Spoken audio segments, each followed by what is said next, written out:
കേരളത്തിലേക്ക് നീ കപ്പലടിപ്പിക്കണ്ട. നൈന, ഞാനതിറക്കില്ല. വേറെ ഒരുത്തനും അതിറക്കാനും പോകുന്നില്ല. அன்னைக்கு துபாயில வச்சு உன்னை போட்டிருக்கணும்.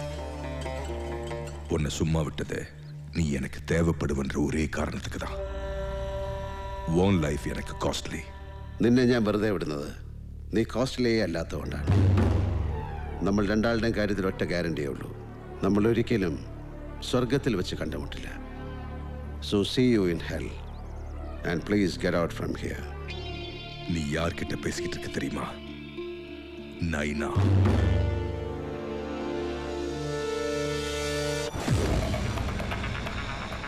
இன்னையிலிருந்து உனக்கு சாவு மணி ஸ்டார்ட் ஆயிடுச்சு. இனி நீ வாழ போற ஒவ்வொரு நாளும் என்னை ஃபீல் பண்ண போற.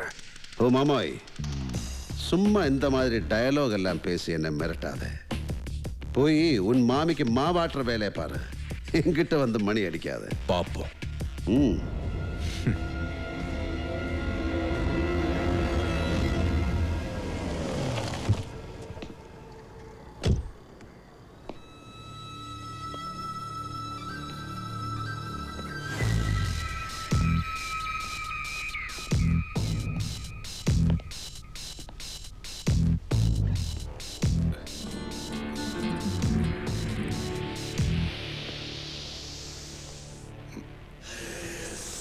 എനിക്ക് തെറ്റുപറ്റി റൊസാരിയോ.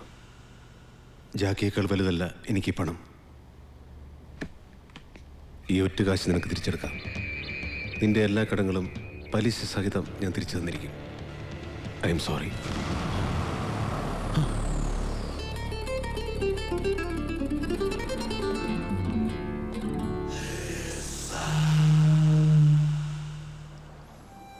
എൻ്റെ ഇന്ദു, നീ എന്തെങ്കിലും ഒന്ന് പറ. ഞാൻ ചെയ്തതെല്ലാം തെറ്റായിരുന്നു എന്ന് എനിക്കറിയാം. ഇത്രയും കാശ് കണ്ടപ്പോൾ ഒറ്റ നിമിഷത്തേക്ക് ഞാൻ എല്ലാം മറന്നു. എല്ലാ ബന്ധങ്ങളും മറന്നു. നിനക്കറിയാമല്ലോ, കുറേ ആദർശങ്ങൾ മാത്രം സ്വത്തുള്ള ഒരച്ഛൻ്റെ മകനായിട്ടാണ് ഞാൻ വളർന്നത്. ആ ആദർശങ്ങൾ എനിക്ക് കുറച്ച് കോംപ്ലക്സുകളല്ലാതെ മറ്റൊന്നും തന്നിട്ടില്ല. അധികാരവും പണവുമുള്ള നിന്റെ കുടുംബത്തിലേക്ക് വന്ന് കയറുമ്പോൾ ഞാൻ ഒന്നുമല്ല എന്നൊരു തോന്നൽ കൂടുകയായിരുന്നു. തോറ്റുപോയ ഒരാളുടെ പിടച്ചിൽ നിനക്കറിയില്ല. നാളെ എൻ്റെ മകൻ്റെ മുമ്പിലെങ്കിലും നിവർന്നു നിൽക്കാൻ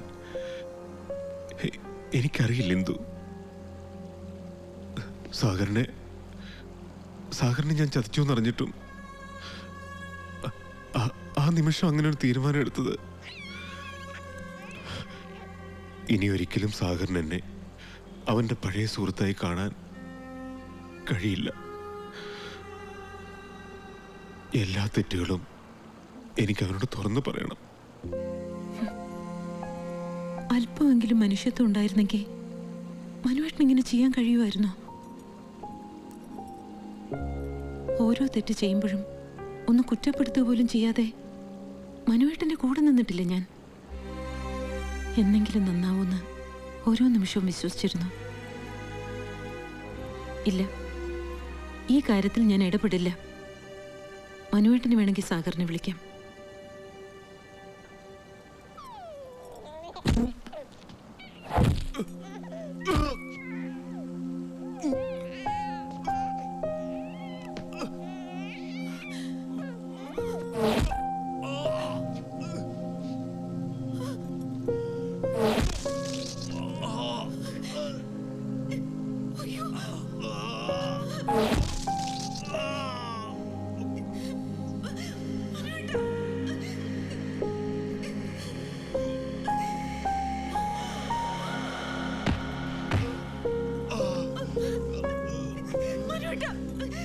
സാഗറിനോട് പറയണം.